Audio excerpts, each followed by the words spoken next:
Sebanyak 52% daripada hampir 100 hektar keluasan kebakaran tanah gambut di Taman Bayu Damai, Pengerang, Kota Tinggi Johor telah dipadamkan pada Rabu.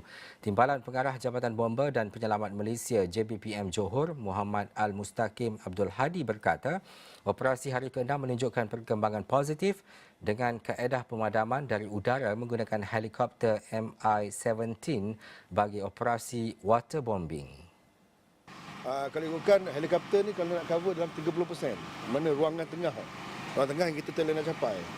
Selain bantu helikopter juga, dia orang sudah buat waterbombing tu, dia akan kurangkan lagi asap. Sebab apa mist asap ni, bila ada wap air ni dia akan meresap. Jadi insyaAllah kurangkan lagi sikit asap yang ada lah. Walaupun terbakar masih, tapi kurang asap pun dah cantik lah. Bagi kita tak nak asap ni sebab mengganggu penduduk-penduduk sekitar. Helikopter milik unit udara JBPM yang berpusat di Subang Jaya, Selangor itu mampu membawa sebanyak 1,340 liter air bagi satu penerbangan. Kaedah itu dijangka akan dilaksana sehingga Jumaat ini.